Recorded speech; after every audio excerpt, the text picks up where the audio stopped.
I spent some time this week in Los Angeles, and while I was there, I had the opportunity to sit down for a conversation with a man who is unabashedly off the left, and also, I think, one of the most astute political observers of our time.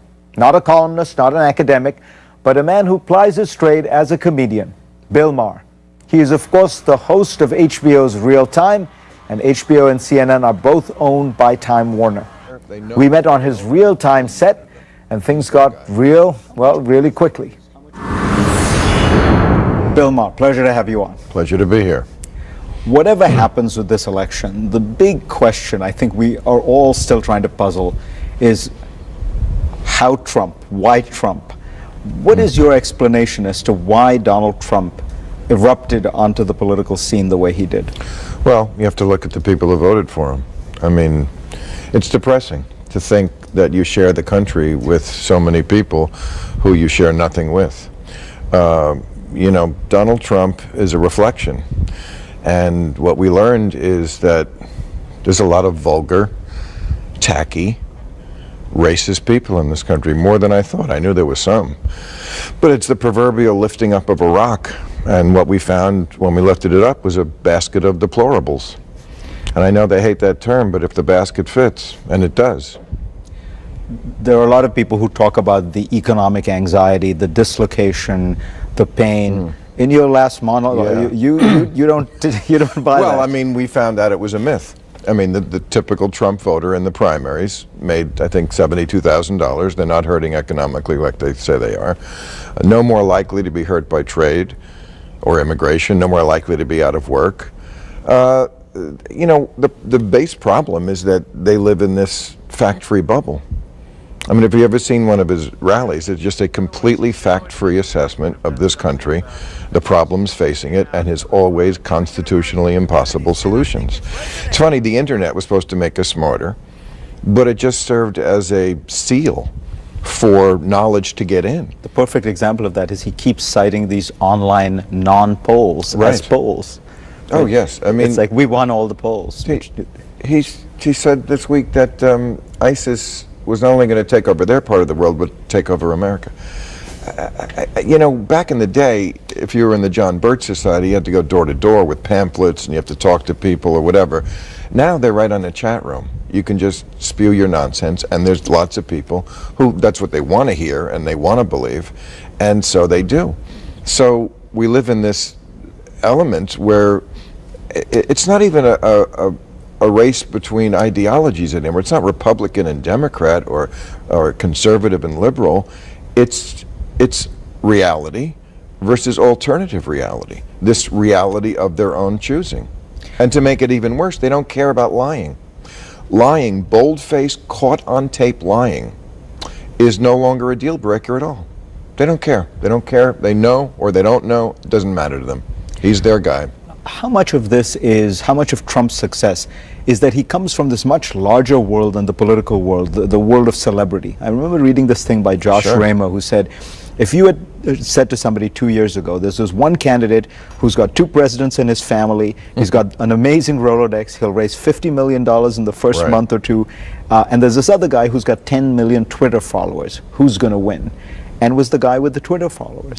Right. Well, celebrity is everything in this country. It's funny, somebody ought to write a book, or maybe somebody already did, about the history of fame and celebrity, because it sure has changed. I mean, I think 100 years ago, being mobbed, being famous was considered rather gauche, right? I mean, in Shakespeare's day, actors were like the lowest form of life. And now, the celebrity is everything. I mean, you see it in you know, kids' reactions. What do you want to be? It's usually a model, a rapper, an athlete, a singer.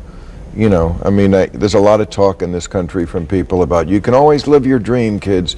And what is the dream? It's usually to be a singer. You know, American Idol. Let's get to the part where I'm an idol.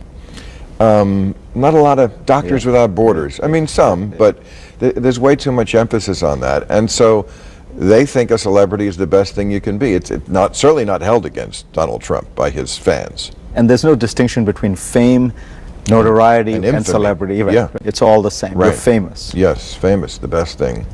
All right. You have 5-6 million Twitter followers. When we come back, I'm going to ask Bill Maher if he might run for office. We are back with Bill Maher talking all things Trump and some other things as well. So I was saying, I mean, the power of celebrity is extraordinary. He has this ability to bypass conventional media. He's got, between Facebook and Twitter, he claims 25 million, I haven't checked it, followers. I mean, I am serious. You are sort of in that same world. You've got 5-6 million Twitter followers. Have you ever thought about the fact that you could probably run? You have more name recognition than any politician. I know, but it's my views. Interesting, I could run more reasonably than I could 10 years ago. But my standard answer to that was always, I think religion is bad and drugs are good. And that is not a slogan that will probably get you a lot of votes in America. People are rather conservative when they go in the voting booth, even liberals. I mean, not necessarily ideologically, but they want someone stable. I mean, we'll see if Trump gets elected, this goes out the window. But just being an atheist, I mean, right there, that's like the ultimate deal breaker. There's polling on this in America. They will vote for anybody before an atheist. I'm talking about the categories that have never been elected: a Jew, a homosexual, vegetarian.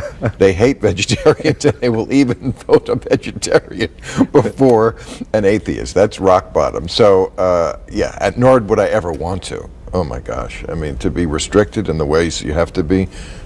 I'd have to get up in the morning. Right there is a deal breaker. What does Trump do, in your view, after his probable defeat? Not good things. I worry about that. I think a lot of people do, because first of all, he's got his knuckle draggers all riled up about the fact that this is a rigged election. I think I read 65% of his followers already believe it is a rigged election. It talks about Hillary putting her in jail. This is dangerous talk. We saw that woman at the Mike Pence rally this week. I mean, first of all, they live in this, again, alternative reality where the country's hanging by a thread, and if she is elected, it's this existential threat to our way of life on Earth. It's just insane. But if you have that mindset, and then he loses, what happens? I don't think he goes away. This is a Caesar crossing the Rubicon moment. He's got an army. What's he going to do with that army? I think he will be. People say he might start his own Fox News type station. I don't know, but I don't think it's going to be good. I think he's going to be the Che Guevara of deplorables. I think he's going to be a revolutionary out there, and he's going to be a martyr to this loss. I hope loss, and I don't know what they're prepared to do. They already talk about things like Second Amendment solutions. That phrase becomes a lot more acceptable. Do you think he believes any of this? I mean, he was a Democrat, pro-choice, praised the Clintons, smeared Clinton's accusers, and now he's this. I don't know. I think he always was a racist because he adores his father, and that's baked into the cake with him from way back. The housing stuff. He went after those 5 who were acquitted of the rape, and even after they were acquitted, he's still. I think he's truly a racist. So he started with that, the birther stuff. And that's where they should have stopped them, by the way. That was the Sudetenland. That was where you stopped this maniac. But they didn't. After that, once he got in front of his rallies, those crowds, I think he let them dictate where he went. He feeds off the love of those people. We know this about him. Putin says he likes him. Putin's a great guy. Somebody criticizes him. That's a horrible person. If he ever got elected, it would just be government by snit. Not about ideology, really. You're right, he's all over the map. Doesn't matter. It's whether you like him or you don't. If you praise him, you're great. If you don't, you're awful. And so he gets up in front of those people, and he finds out as the campaign went, oh, I say this, and they cheer, and they love it. He's like a salesman. He's just absolutely. Sensing the crowd. Yes, sensing the crowd. So I think that is what has shaped his ideology as far as it goes. You know, one of the things that we've all grappled with, which has been very tough, is how do you cover this race, and how do you cover Trump particularly when, you know, what he says things that are just not true. So, for instance, I even watched in this last debate, and Anderson Cooper said to him, do you think you have the discipline to be president? For example, you tweet late at night and you ask us to watch a sex tape, which, by the way, didn't exist. And he says, I didn't. Yeah. What are you supposed to do at that point when he Say did tweet it? And how many times do you do that? Well, I think the media, has been going downhill for a long time, with notable exceptions. But I think one of their big problems is that they confuse fair and balanced with false equivalency. He's not the same as Hillary Clinton. I mean, Politico did a study of this, of how much they lie. She lies about 28% of the time, somewhat or fully, which is about pretty good for politicians. Right, it's about the average. He lies like 80% of the time. Like, she lies less than most politicians. He lies more than anybody we've ever seen. He just says whatever comes into his head. I think it's the media's job to point that out. I know he's going to stammer and yell, and he does. I saw it at the last debate. He's like a 5-year-old. I mean, he kept saying to the moderator, she got more time. This is what my sister and I used to do when we were literally toddlers. Oh, she could do anything she wants, and I can't watch any of my shows. The idea that this is somebody who they're seriously considering electing, even if he loses, that is a depressing thought. But yes, I do think the media has to do a much better job of that. But again, his supporters and all the people on Fox News, they buy this all. They like it. I know, but the media has to understand that, again, fair and balanced. They got that in their head, which they think means, well, I say this to this guy and I say the exact thing to the other guy. But if one person is saying that the earth doesn't revolve around the sun, the answer is not to give that person equal weight with that. And also, I mean, come on, the media is rooting for a close race. It's better for them. I mean, Hillary is way up now, but I don't think that's what the media wants. And they're going to take these nothing emails that are in the Wikipedia leaks, the WikiLeaks, and they're going to find something in there and they're going to dwell on it. And people out there who don't know that much about anything in politics are going to go, oh, it's a wash, Yeah. That's it. Well, he did the 8,000 horrific things, but what about the emails? Right. The emails, big nothing burger. The Clinton Foundation, nothing there.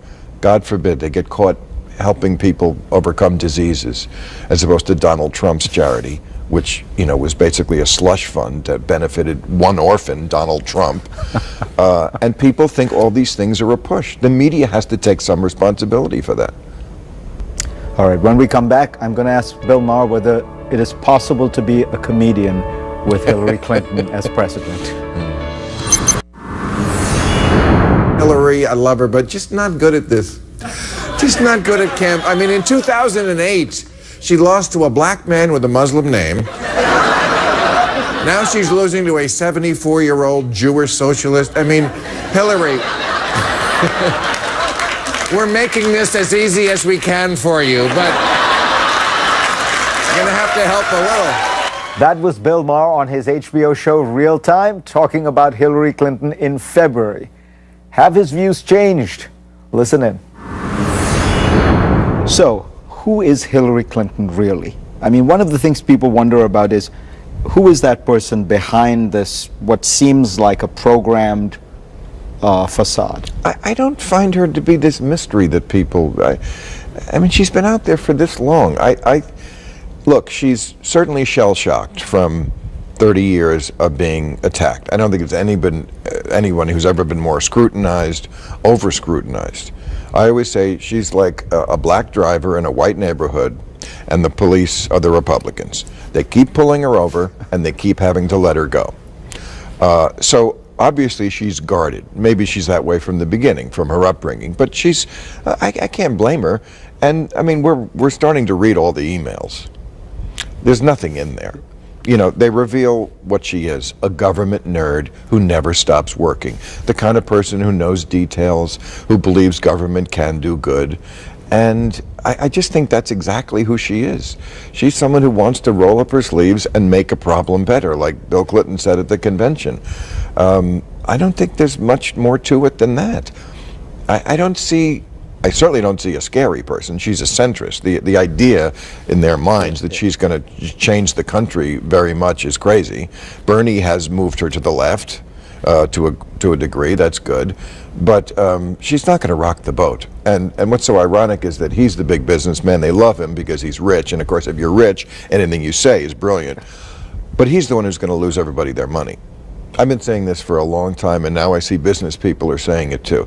The market will tank before he's even taking the oath of office, because the market is very nervous, hates volatility. They pretend they hated Obama as the stock market went from 69 to 18,000.